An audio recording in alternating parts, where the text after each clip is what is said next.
semuanya, selamat pagi hari ini. Semoga hari ini sehat semua ya. Baiklah, di sini bertemu dengan saya Ayu Putri NPM 1911010490. Di sini kita akan membahas mengenai pengertian sholat fardu, yaitu sholat fardu menurut bahasa adalah doa, sedangkan menurut istilah adalah ibadah yang dimulai dengan bacaan takbiratul ihram dan diakhiri dengan salam. Segala perbuatan dan perkataan yang termasuk rukun sholat mempunyai arti dan makna tertentu yang bertujuan untuk mendekatkan hambanya kepada Tuhannya. Dalil yang membahas tentang sholat terdapat di dalam Al-Quran surat Al-Baqarah ayat 43 yang artinya, dan dirikanlah sholat, tunaikanlah zakat, dan rukunlah bersama orang-orang yang rukun. Sholat dibagi atau dikelompokkan menjadi dua, yaitu sholat fardu ain dan fardu kifayah. Sholat fardu ain yaitu dikerjakan satu individu.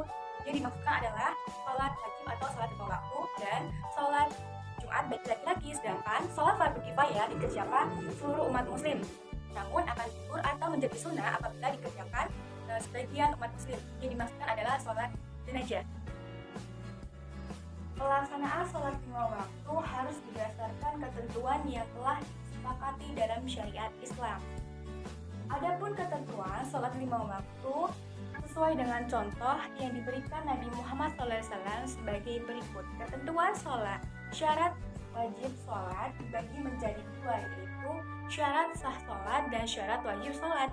Syarat sah sholat dibagi lagi menjadi 5, yaitu yang pertama, suci dari hadas besar maupun hadas kecil. Yang kedua, yaitu suci badan, pakaian, dan tempat najis, dari tempat najis.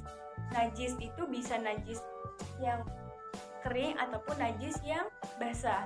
Yang ketiga yaitu menutup aurat. Adapun untuk laki-laki dari pusar sampai lutut, sedangkan untuk perempuan seluruh anggota badan kecuali muka dan telapak tangan. Yang keempat yaitu telah masuk waktu sholat.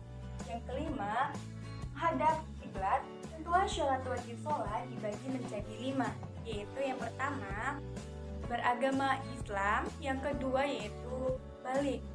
Ya, contoh balik yaitu seperti ketika laki-laki dia mimpi basah ataupun tubuh jakun, untuk perempuan itu dia balik ataupun haid ataupun dia sedang uzur. Dan yang ketiga yaitu berakal. Untuk orang yang gila ataupun orang stres tidak diwajibkan untuk sholat. Yang keempat yaitu suci dari haid dan nifas. Yang kelima, sampai dakwah Islam kepadanya. Kita masuk ke pembahasan rukunnya sholat. Rukun sholat itu ada berapa?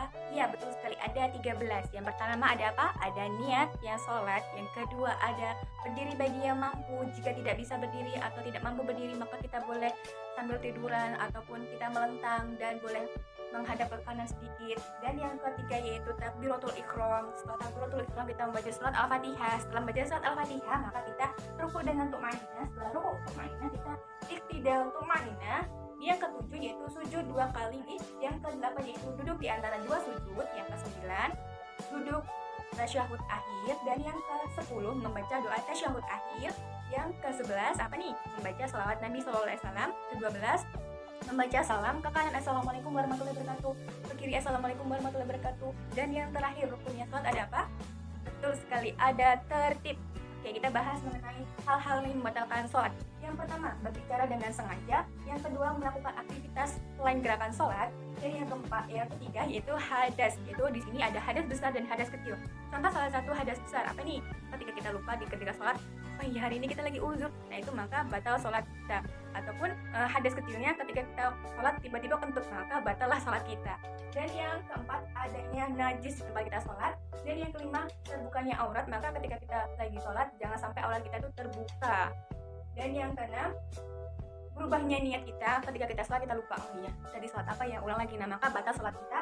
Dan yang ketujuh, membelakangi kiblat. Yang ke-8 dan yang ke-9, makan dan minum. Makan dan minum ketika sholat itu tidak diperbolehkan, tapi setelah sholat kita boleh makan dan minum. Yang terakhir, murtad.